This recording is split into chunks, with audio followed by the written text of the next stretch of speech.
கூட்டணி எங்கள் கூட்டணி அப்படி, அவர்கள் கூட்டணி ஸ்ட்ராங்காக இருக்குன்னு கேள்வி ஒவ்வொருத்தரும் கேட்பதற்கு முன்னால் இந்த கேள்விகளெல்லாம் சிறிது யோசித்து பார்த்தார்கள்னாலே கூட்டணி என்பது என்ன, வெற்றி, தேர்தல் வெற்றி மக்களிடம் எந்த எண்ணத்தில் அமைகிறது. மிகப்பெரிய கூட்டணிகள் கூட தோற்றிருக்கிறது. அதிமுக திமுகவும் பெரிய கூட்டணியோடு வந்த போது கூட எந்த கட்சியோடு கூட்டணி இல்லாமல் சிறு சிறு இயக்கங்களை எங்களுடைய சின்னத்தில் நிறுத்தியே நாங்கள் வெற்றி பெற்றிருக்கோம். அதனால கூட்டணி பெருசாயிடுச்சு அப்படிங்கிறது இல்ல, ஆட்சி சரியா பண்ணோமா, அந்த ஆட்சியில் மக்களுக்கு நலன் கிடைத்ததா.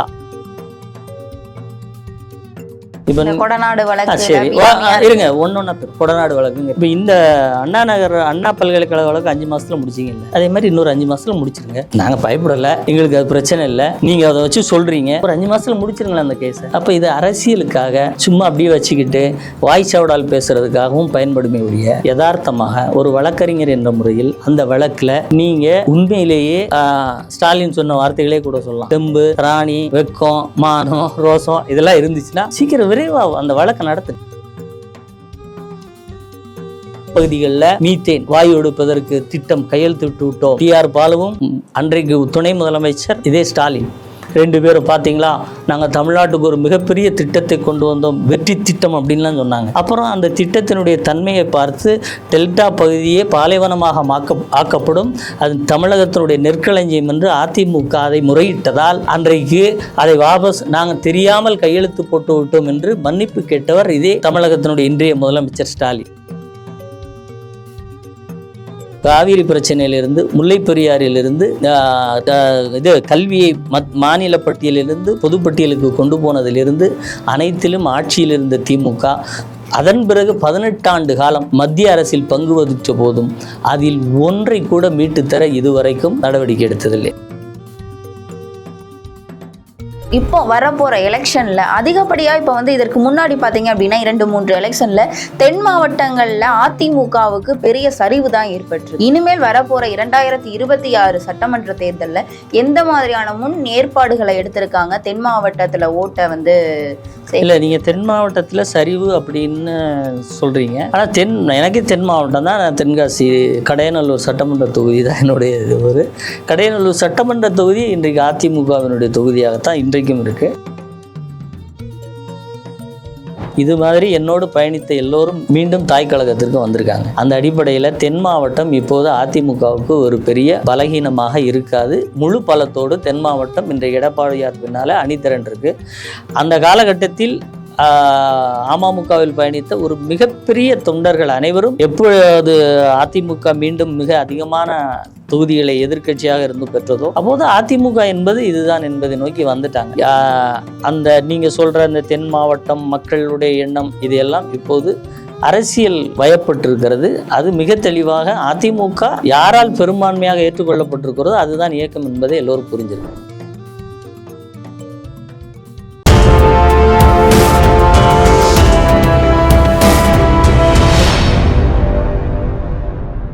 இந்த நீங்கள் கூட்டணி எங்கள் கூட்டணி அப்படி, அவர்கள் கூட்டணி ஸ்ட்ராங்காக இருக்குன்னு கேள்வி ஒவ்வொருத்தரும் கேட்பதற்கு முன்னால் இந்த கேள்விகளெல்லாம் சிறிது யோசித்து பார்த்தார்கள்னாலே கூட்டணி என்பது என்ன, வெற்றி, தேர்தல் வெற்றி மக்களிடம் எந்த எண்ணத்தில் அமைகிறது.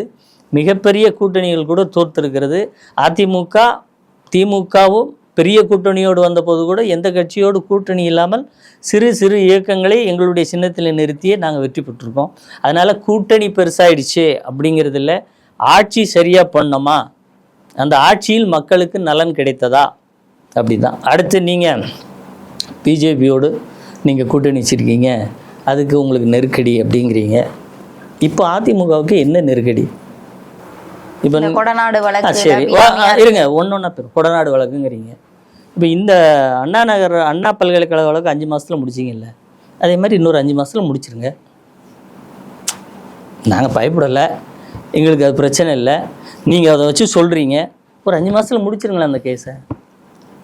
அப்போ இது அரசியலுக்காக சும்மா அப்படியே வச்சுக்கிட்டு வாய் சவடால் பேசுகிறதுக்காகவும் பயன்படுமே ஒழிய யதார்த்தமாக ஒரு வழக்கறிஞர் என்ற முறையில் அந்த வழக்கில் நீங்கள் உண்மையிலேயே ஸ்டாலின் சொன்ன வார்த்தைகளே கூட சொல்லலாம்.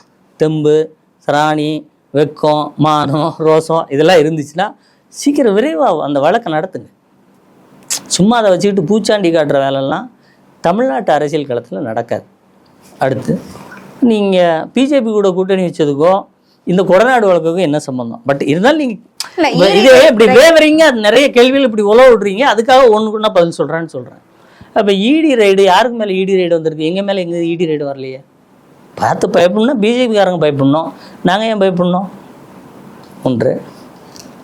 அடுத்து, ஆட்சியில் இருக்கும்போதே பிஜேபிக்கு பயப்படல. எப்படி சொல்கிறேன்னா, ஆட்சியில் இருக்கும், எடப்பாடியார் முதலமைச்சராக இருக்கார், நீட்டினால் மாணவர்கள் நிறைய பேர் மடிந்து போகிற துருதுப்பாக்கியமான நிலைமை, திமுக காங்கிரஸ் இரண்டும் சேர்ந்து கொண்டு வந்த நீட்டால். அப்போது ஏழை எளிய மக்களுக்கு ஒரு தீர்வு கொடுக்கணும் அப்படின்ட்டு 7.5% இடஒதுக்கீடை கொண்டு வர்றாரு. அந்த சட்டத்தை ஆளுநரிடம் கொடுக்குற போது ஆளுநர் மறுக்கிறார் கையெழுத்திட, அல்லது காலதாமதப்படுத்துகிறார். அப்போது எடப்பாடியார் நீங்கள் சொல்கிற மாதிரி அப்போல்லாம் இன்னும் பயங்கரமாக இருந்துச்சு. பார்த்தீங்களா, அதிமுக உடஞ்சிட போகுது, நாளைக்கு ஆட்சி கலைய போகுது, ஸ்திரத்தன்மை இல்லை, அதிமுக நொறுங்கி போச்சு, அவ்வளோதான்னு புரபகண்டா பண்ணி கொண்டிருந்த அந்த நேரத்திலும் பிஜேபியோடு மத்தியில் கூட்டணியில் இருந்தாலும், ஆளுநர் எடப்பாடி அவர்களுடைய எண்ணத்திற்கு எதிராக இருந்தாலும், ஒரு அரசாணையின் மூலம் 7.5% கொண்டு வந்தவர் எடப்பாடியார். செயல் இருக்கு பாருங்க, அதுதான் முக்கியம். இது மாதிரி கற்பனை கதைகளெல்லாம் நிறைய உழவிடலாம். ஆனால் இன்றைக்கு திமுக எந்த இதுக்கும் பயப்பட மாட்டோம், யார் என்ன வந்தாலும் நாங்கள் அரசியலில் விட்டு கொடுக்க மாட்டோம் அப்படின்னு சொல்கிறீங்கல்ல. இந்த 7.5% இடஒதுக்கீடுங்கிறது எவ்வளவு மகத்தான திட்டம்ங்கிறத புரிஞ்சுக்கிட்டு நீங்கள் என்ன பண்ணீங்க? ஓட்டு வாங்கிறதுக்காக தேர்தல் வாக்குறுதியில் அரசு உதவி பெறும் பள்ளிகளில் 2.5% நாங்கள் வந்தால் நீட்டில் ஒதுக்கீடு செய்வோம் அப்படின்னு சொன்னீங்க, இடஒதுக்கீடு கொடுப்போம். நீங்கள் இன்றைக்கு எத்தனை ஆண்டு காலமாச்சு? இதில் யார் அரசியல் ரீதியாக தெளிவாக நடப்பது, தலைகுனியாமல் நடப்பது, மக்கள் உரிமையை காப்பது, யார் பொய் சொல்லி நான் இதை செய்ய முடியும் என்று வாக்கு வாங்கிவிட்டு வாய் மூடி அமைதியாக இருப்பது அப்படிங்கிறத ஒப்பிட்டு பார்த்தீங்கன்னா அந்த ரெண்டுக்குமான விஷயம் தெரியும். அடுத்து, டெல்டா பகுதிகளில் மீத்தேன் வாயு எடுப்பதற்கு திட்டம் கையெழுத்திட்டு விட்டோம். டிஆர் பாலுவும் அன்றைக்கு துணை முதலமைச்சர் இதே ஸ்டாலின் 2 பேரும் பார்த்தீங்களா, நாங்கள் தமிழ்நாட்டுக்கு ஒரு மிகப்பெரிய திட்டத்தை கொண்டு வந்தோம், வெற்றி திட்டம் அப்படின்லாம் சொன்னாங்க. அப்புறம் அந்த திட்டத்தினுடைய தன்மையை பார்த்து டெல்டா பகுதியே பாலைவனமாக ஆக்கப்படும், அது தமிழகத்தினுடைய நெற்களஞ்சியம் என்று அதிமுக அதை முறையிட்டதால் அன்றைக்கு அதை வாபஸ் நாங்கள் தெரியாமல் கையெழுத்து போட்டு விட்டோம் என்று மன்னிப்பு கேட்டவர் இதே தமிழகத்தினுடைய இன்றைய முதலமைச்சர் ஸ்டாலின். அதே அந்த பகுதியை பாதுகாக்கப்பட்ட வேளாண் மண்டலமாக அறிவித்தவர் எடப்பாடியார். எப்போ பிஜேபி கூட கூட்டணியில் இருந்தாலும், அந்த மத்திய அரசினுடைய திட்டம் என்றா இருந்தாலும் அதையும் இங்கு நுழைய விட மாட்டோம் என்று தீர்க்கமான முடிவு எடுத்தவர் எடப்பாடியார். ஒரு திட்டத்தை சொல்லுங்க. சரிங்க சார், தீர்க்கமா இவ்வளவு முடிவு எடுத்தாங்கன்னு நீங்க சொல்றீங்க இல்லையா? அப்போ முன்னாள் முதல்வர் ஜெயலலிதா அம்மையார் இருந்தப்போ நான் செய்த பெரிய தவறே பிஜேபியோட கூட்டணி வைப்பதுதான், அதை இனிமேல் ஒருபோதும் நான் செய்ய மாட்டேன், என்னுடைய தொண்டர்களும் அதை வழி பின்பற்ற வேண்டும் அப்படின்னு சொன்னதுக்கு இணங்க இபிஎஸ் அவர்கள் பிஜேபியோட கூட்டணி இல்லாம இருந்திருக்கலாம் இல்லையா? இப்ப இதெல்லாம் எப்படின்னா, அவங்க சொன்னாங்க எனக்கு அடுத்து வர்றவங்க அப்படி இருப்பாங்க அப்படின்னு சொல்றது நீங்க இப்போ எக்ஸ்ட்ரா இந்த இதுக்கு ருசிகரம் ஊட்டுறதுக்காக சொல்ற வார்த்தை. ஏன்னா அவங்க என்ன சொன்னாங்கிறது அதிமுக காரர்களுக்கு பசுமரத்தாணி போல பதிந்த வாக்கியங்கள். அதுல அவங்க சொன்னது பிஜேபியோடு இனிமேல் கூட்டணி இல்லை அப்படிங்கிறத சொல்கிறாங்க. அரசியலில் கூட்டணி குறித்து ஒவ்வொருவரும் மிக தெளிவாகவும் தீர்க்கமாகவும் கருத்து சொல்லுவார்கள். ஏன் அப்படின்னா, இப்போ ஒரு தேர்தலுக்கு முன்னால் ஒரு நிலைப்பாட்டை எவ்வளவு தீர்க்கமாக சொல்கிறோமோ அவ்வளவு தீர்க்கமாக வாக்குகள் ஒரு இடத்திற்கு வரும். அதை நோக்கி தான் அது சொல்லப்படுமே ஒழிய நீங்கள் சொல்கிறது மாதிரி கிடையாது. அப்படி பார்த்தால் திமுகவோடு கூட்டணி, சரி காங்கிரஸோடு கூட்டணி வைத்தால் நான் பிரச்சாரத்துக்கே வரமாட்டேன்னு சொன்னவர் தான் இன்றைக்கி முதலமைச்சர். இன்றைக்கி காங்கிரஸுக்கு எத்தனை சீட் கொடுத்துருக்காங்க எம்பியில்? இந்த ஸ்டேட்மெண்ட் அன்றைக்கு இப்போ அதே மாதிரி நீங்கள் சொல்லலாம். இப்போ எடப்பாடியார் கூட சொன்னார் எம்பி எலெக்ஷனுக்கு முன்னாடி சொன்னோம். ஏன்னா நாங்கள் பிஜேபியோடு கூட்டணியில் இல்லை என்பதை முதல்ல மக்களுக்கு தெரிவிக்கணும். ஏன்னா இருந்திருக்கோம், இப்போ இல்லைங்கிறத தெளிவுபடுத்த தானே எங்கள் வாக்குகளை கன்சாலிடேட் பண்ண முடியும். அதே மாதிரி எல்லா கட்சிகளும் இன்னாரோடு நான் கூட்டணியில் இல்லை, இன்னாரோடு சேரவே மாட்டோம் என்று சொல்லியிருக்காங்க. அது எல்லாம் அந்த தேர்தலுக்கு முன்னால் அப்படி ஒருவேளை இவங்க இருவரும் கூட்டணியில் இருக்கிறார்களோ என்று கூட ஒரு ஓட்டு கூட அந்த பக்கம் போய்விடக்கூடாதுங்கிறது அதுக்கு பின்னாடி இருக்கிற லாஜிக்கே ஒழிய தேர்தலில் அரசியல் என்றாலே இப்போ நான் இந்த நிமிஷம் ஒரு விஷயத்தை சரி என்று சொன்னால் அதை மாற்றுகிற ஒரு விஷயம் அடுத்த நொடியில் நடந்தால் எது நல்லதோ அதை புரிந்து கொண்டு அதை ஆதரிப்பது தான் அரசியல். அரசியலில் வந்து நேற்று இந்த இடத்தில் இந்த வார்த்தை சொன்னீர்கள், இன்று என்ன அப்படின்னு நம்ம கேட்க முடியாது. அப்படி நான் எதற்கு திட்டங்களை சொன்னேன்னா, தேர்தல் கூட்டணி என்பது வாக்குகளை ஒருங்கிணைப்பதற்காக, திட்டங்கள் தான் மக்கள் உரிமையை காப்பதற்காக. அந்த வாக்குகளை பெற்றதன் மூலம் நான் என்ன செய்தேன் இந்த மக்களுக்கு, அது எப்படி செஞ்சோம்னா, அந்த இடத்தில் கூட்டணி கட்சி அதிகாரத்திலிருந்து நம்மளை நெருக்கடி கொடுத்தாலும் அந்த நெருக்கடி மக்கள் மீது விழாதபடி தடுக்க வேண்டும். அப்படி தடுத்திருக்கிறது அதிமுக. ஆனால் கச்சத்தீவிலிருந்து, காவிரி பிரச்சனையிலிருந்து, முல்லை பெரியாறிலிருந்து, இது கல்வியை மாநில பட்டியலிலிருந்து பொதுப்பட்டியலுக்கு கொண்டு போனதிலிருந்து அனைத்திலும் ஆட்சியில் இருந்த திமுக அதன் பிறகு 18 ஆண்டு காலம் மத்திய அரசில் பங்கு வகித்த போதும் அதில் ஒன்றை கூட மீட்டுத்தர இதுவரைக்கும் நடவடிக்கை எடுத்ததில்லை. சரிங்க சார், இதை எல்லாமே ஒரு புறம் இருக்கட்டும். இப்போ வரப்போகிற எலெக்ஷனில் அதிகப்படியாக இப்போ வந்து இதற்கு முன்னாடி பார்த்தீங்க அப்படின்னா 2-3 எலெக்ஷனில் தென் மாவட்டங்களில் அதிமுகவுக்கு பெரிய சரிவு தான் ஏற்பட்டிருக்கு. இனிமேல் வரப்போகிற 2026 சட்டமன்ற தேர்தலில் எந்த மாதிரியான முன் ஏற்பாடுகளை எடுத்திருக்காங்க? தென் மாவட்டத்தில் ஓட்டை வந்து இல்லை, நீங்கள் தென் மாவட்டத்தில் சரிவு அப்படின்னு சொல்கிறீங்க.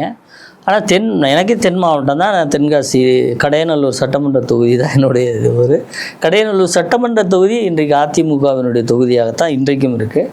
அதே போல் வாக்கு வித்தியாசங்கள் பார்த்திங்கன்னா, அதிமுக இழந்த வாக்கு வித்தியாசங்கள் மிகவும் சொற்பமான வாக்கு வித்தியாசங்களில் தான் அங்கேயும் வெற்றி வாய்ப்பு இழந்திருக்கிறோம். அதில் அன்றைக்கு தேர்தலில் அமமுக போன்ற கட்சிகளின் பிரிவால் வந்து ஒரு 20 தொகுதி அந்த மாதிரி போயிருக்கு தென் மாவட்டத்தில். இன்றைக்கு ஆனால் அது பெரிய இல்லை வர இன்றைக்கு இப்போ நான் அந்த ரிசல்ட் வரும்போது நான் கூட அமமுகவில் தான் இருந்தேன். நான் இப்போ அதிமுகவுக்கு வந்திருக்கேன். இது மாதிரி என்னோடு பயணித்த எல்லோரும் மீண்டும் தாய் கழகத்திற்கு வந்திருக்காங்க. அந்த அடிப்படையில் தென் மாவட்டம் இப்போது அதிமுகவுக்கு ஒரு பெரிய பலகீனமாக இருக்காது. முழு பலத்தோடு தென் மாவட்டம் இன்றைய எடப்பாடியார் பின்னால் அணிதிரண்டிருக்கு. அந்த காலகட்டத்தில் அமமுகவில் பயணித்த ஒரு மிகப்பெரிய தொண்டர்கள் அனைவரும் எப்பொழுது அதிமுக மீண்டும் மிக அதிகமான தொகுதிகளை எதிர்க்கட்சியாக இருந்து பெற்றதோ அப்போது அதிமுக என்பது இதுதான் என்பதை நோக்கி வந்துட்டாங்க. அந்த நீங்கள் சொல்கிற அந்த தென் மாவட்டம் மக்களுடைய எண்ணம் இதையெல்லாம் இப்போது அரசியல் வயப்பட்டிருக்கிறது. அது மிக தெளிவாக அதிமுக யாரால் பெரும்பான்மையாக ஏற்றுக்கொள்ளப்பட்டிருக்கிறதோ அதுதான் இயக்கம் என்பதை எல்லோரும் புரிஞ்சிருக்காங்க. கண்டிப்பாக சார். இப்போ கடைசியாக ஒரு கேள்வி சார். இப்போ பிஜேபியோட கூட்டணி சேர்ந்திருக்கீங்க. இப்போ பிஜேபியோட தலைவராக வந்து நயினா நாகேந்திரன் அவர்கள் இருக்கிறாங்க. இதற்கு முன்னால் இருந்த தலைவர் அண்ணாமலை அவர்களுக்கு இருந்த ஓட்டு வங்கி இப்போ நயினா நாகேந்திரன் இருக்கா அப்படின்னு கேட்டால் இப்போ அது பெரிய கேள்விக்குறியாக தான் இருக்குதா? இப்போ அவருடைய ஓட்டு வங்கி எந்த அளவுக்கு இருக்குது அப்படின்னு நீங்கள் நினைக்கிறீங்க? இல்லை, இது நான் சொல்ல முடியாது. நீங்கள் பிஜேபியில் இருக்க ஓட்டு வங்கி பிஜேபிக்கா இல்லை பிஜேபியில் வந்து போகிற தலைவர்களுக்கா அப்படின்னு நீங்கள் கேட்குறது வந்து நான் சொல்லிடுறேன். ஒரே ஒரு நிமிஷம். இல்லைண்ணா, அதாவது பிஜேபி 3 ஆண்டுகள் தான் தலைவர்களை வைத்திருக்கக்கூடிய இயக்கம். அதனால் இவருக்கு வந்தால் ஓட்டு அவருக்கு வந்தால் ஓட்டு இல்லைங்கிறத நம்ம கருத்து சொல்ல முடியாது. ஒன்று. இன்னொன்று, அது பிஜேபியினுடைய பேட்டர்னுங்கிறது வேறு. நீங்கள் அதிமுக அரசியலை கொண்டு போய் பிஜேபியோட அரசியலோடு ஒப்பிட்டு கேள்வி கேட்கக்கூடாது. ஏன்னா இங்கே பேட்டர்னே வேறு. இங்கே பொதுச் செயலாளர் தான் தீர்க்கமானவர். பொதுச் செயலாளருக்கு எல்லா அதிகாரமும் உண்டு. ஆனால் அங்கே தலைவர் 3 ஆண்டுகள் தான் இருக்க முடியும். ஸோ அதனுடைய பேட்டர்ன் வேறு, அவங்க கட்டமைப்பு வேறு, அவங்களுடைய சித்தாந்தம் வேறு. சரிங்க சார். இப்போ நீங்கள் இந்த கொஸ்டின் ஆன்சர் சொல்கிறதுனால இன்னொரு கொஸ்டின் எனக்கு தோணுது. என்ன அப்படின்னா, இப்போ பிஜேபி கூட இப்போ ஓபிஎஸ்ஸாக இருக்கட்டும், சசிகலா அவர்களாக இருக்கட்டும், இல்லைன்னா தாவேகா, இந்த மாதிரி அமைப்புகள் வந்து பிஜேபியோட தாவேகா பிஜேபியோட வரதற்கு வாய்ப்பு இல்லைன்னு வச்சுக்கோங்களேன். ஓபிஎஸ் இல்லைன்னா சசிகலா அவர்கள் பிஜேபியோட கூட்டணி வைத்தால், அதாவது பிஜேபி ஏற்றுக்கிட்டு பிஜேபிக்காரர்கள் வந்து இவங்களுக்கு சீட்டு கொடுத்தா எடப்பாடி அவருடைய நிலை என்ன ஆகும்? எடப்பாடியார் என்ன செய்வார் அப்படின்றது என்ன இருக்கு? இப்போவே வந்து ஏன்னா எடப்பாடியார் சொல்லிட்டாங்க இல்லையா, தீர்க்கமா இவங்களை வந்து நாங்க எங்களுடைய இணைக்க அதான் மீண்டும் மீண்டும் நீங்க அதை கன்ஃபியூஸ் பண்ணிக்கிறீங்க. கட்சியிலே இணைக்க மாட்டோம் அப்படின்னு சொல்றதுக்கும் நாங்கள் இப்போ யாரோடு கூட்டணி வச்சுருக்கோம் அதை முதல்ல நீங்கள் எனக்கு தெளிவுபடுத்துங்க. எனக்கு தெளிவாக இருக்குது. அதிமுக இப்போது கூட்டணி யாரோடு வைத்திருக்கிறது? இல்லை, தேசிய ஜனநாயக கூட்டணியோடு கூட்டணி வச்சிருக்கு. தேசிய அந்த கூட்டணிக்கு பிஜேபி லீடராக இருக்குது. நாங்கள் அதிமுக அந்த கூட்டணியோடு கூட்டணி வச்சுருக்கோம்னு சொல்லும்போது தமிழகத்தின் கூட்டணிக்கு அதிமுக தலைமையேற்று தேர்தலை சந்திக்கும் அப்படிங்கிறது மிக தெளிவாக சொல்லியிருக்காங்க. அதனால் நீங்கள் அந்த பகுதி அது ஒரு குழுவாக சேர்ந்து இருக்கிறதோட ஒரு கூட்டணி அமைச்சிருக்கும். அதில் தெளிவு இது. அதை நீங்கள் உடைச்சி அதை பிஜேபியை மாற்றுறதோ இல்லை மற்ற கட்சிகள் நீங்கள் சொல்கிற ஓபிஎஸ் இவங்களெல்லாம் அதில் போய் சேர போகிறாங்க. ஆல்ரெடி அதெல்லாம் இருக்காங்க அவங்கெல்லாம்.